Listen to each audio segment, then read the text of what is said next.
Hello and welcome back to Librarian of the Rings. Today we're going to be talking all about what some of the cards in Magic the Gathering's The Hobbit might look like.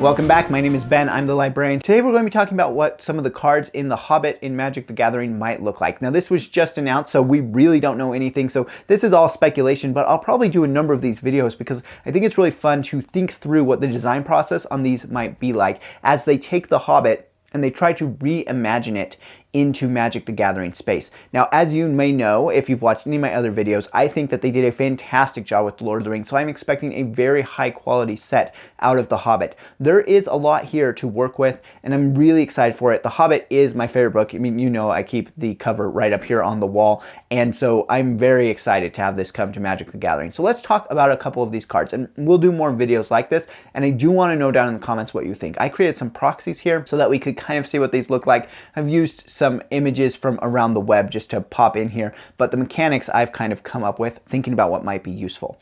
Now the first one here is Bilbo, Master Treasure Hunter. Obviously Bilbo is going to have a number of cards, but this one is red because I think that is a great color for a rogue, and this is going to be a rogue type. Now maybe all of his will be rogue types, it's hard to say. He may have a citizen type or something like that, but when he's Master Treasure Hunter, we're going to call him the rogue type. Now, Master Treasure Hunter, of course, being the term that they say he can use instead of burglar if he feels more comfortable with that. Yes, I do prefer that. So this introduces what I think should be a major theme, which is adventure. Now, adventure wasn't in the original Lord of the Rings set. It allows a card to be essentially cast into exile as like an instant or a sorcery, and then be cast out of exile as a creature card. So this works super great flavorfully because, of course, adventure is what The Hobbit is all about. Gandalf comes looking for someone to share an adventure. You mean you do not wish to share a grand adventure? So being able to send Bilbo on adventures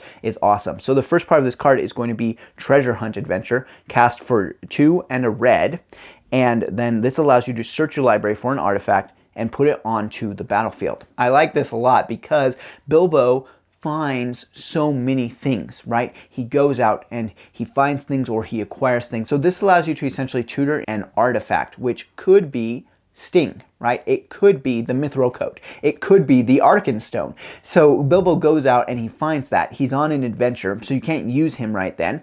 And then you can cast him later. And I love the flavor that would come with sending Bilbo on adventures. All right, then when you actually cast Bilbo, which you could do without doing the adventure, that's perfectly fine as well in Magic. He is 1 and a red. He's not super powerful, right? And that's the point. We aren't going to make a 5/5 Bilbo Baggins. He's a 1/2. But he does have, when Bilbo enters, attach target equipment to it. So this allows it to dovetail with his adventure. If you've chosen to tutor out an equipment, then you would be able to attach that equipment to him. So this works great, of course, with Sting or the Mithril Coat or the ring, if the ring gets to be equipment, which it really should be in this case, and give them Shroud. That will allow you to put that onto Bilbo when he comes out. And I think that that combo is really great. You essentially, for a cost of 5 mana, are going to get a creature out with an equipment on them, if that's what you want. Now you could tutor out some other artifact, like the Arkenstone, which we'll get to in a second, but I think the flavor here lends itself really well to what Bilbo's doing. Of course, he's a halfling rogue, and that just sets it up really well. Tell me what you think about this down in the comments. Is this what you would do with one of Bilbo's cards? Of course, he's going to have like 5 or 6 cards, so this would just be one aspect of him, the Master Treasure Hunter. Okay, but speaking of this idea of adventure and equipment, I want to talk about another card that I think would be really fun to see, and that is the Pocket Handkerchief. Now, the Pocket Handkerchief is this symbol of what Bilbo's left behind, right? He runs out the door. I'm going on an adventure! He gets to the dwarves, he realizes that he's forgotten his pocket handkerchief and he can't go back and get it. So the idea is that we would introduce Pocket Handkerchief, but you would never have it. So Pocket Handkerchief would say, when this artifact enters, you may exile it. If you do search your library for an adventure, I made a typo there, for an adventure, reveal it and put it into your hand. So you could use this as a simple tap for colorless mana, right? You cast it for 1, you tap it for colorless mana. That's a good ramp. But if you choose to exile it, if you choose not to have it, as Bilbo didn't have his, then you could find a card with an adventure on it and tutor that into your hand. And that would be awesome, because Bilbo didn't have his pocket handkerchief because he went on an adventure. And then the last one I want to talk about today is a really powerful artifact, the Arkenstone. Now, the Arkenstone should be awesome. Now, it has a lot of symbolic power. Now, in the Hobbit movies by Peter Jackson, this was played up considerably, almost maybe too much, right? In this idea that Thorin needed it in order to command the other dwarves, which isn't really the case, but it is the King's Jewel, and so I think this would be a great opportunity to introduce the Monarch mechanic. The Monarch mechanic was used in Lord of the Rings in the Éowyn Aragorn commander deck, and it was pretty effective there, and I think it would be really effective with Thorin because being king is his thing. So the Arkenstone would be a great place to play that as well. So on my Arkenstone, I have, when this artifact enters, you become the monarch. Now, that idea of the stone making the king is more of a movie thing than it is a book thing, but in the book, the king does have the Arkenstone.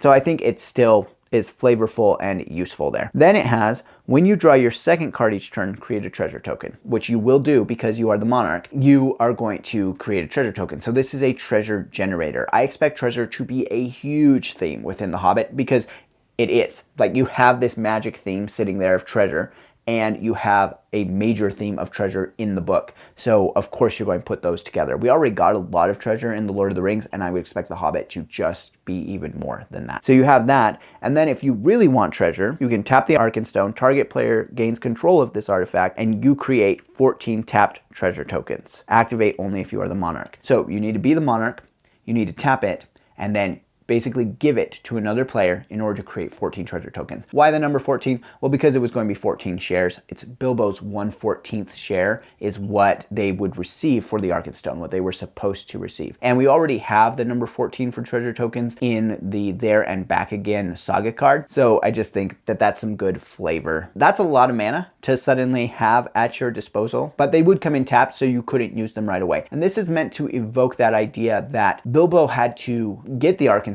which you could tutor out with the Bilbo I created, but then he had to give it away. When he gave it away, it was to make treasure. So you give it to someone else. So this Arkenstone could be passed around in a game of Commander, and then you'd be generating treasure all over the place if the person can become the monarch. And it will generate treasure on its own as well, which can be super helpful if there are other cards that really play off of treasure tokens. Okay, so those were 3 cards that I've thought of so far. I have some more in the pipeline that I want to talk to you about, but I wanted to kind of introduce this idea of adventure and treasure as what I think will be some major themes in The Hobbit. Treasure, I feel completely confident about. That one, there's no way they're going to miss that. If they don't introduce adventure, I think that that would be a major loss for them. This is a great opportunity for them to bring that back in a super flavorful way in a Universes Beyond set. But now I want to hear from you. Drop down in the comments. Let me know what you think about these cards, and let me know what you think is coming in other cards. I will be creating more proxies to kind of talk about these ideas and what I think will be coming down the pipe. Until next time, farewell wherever you fare. May your ears receive you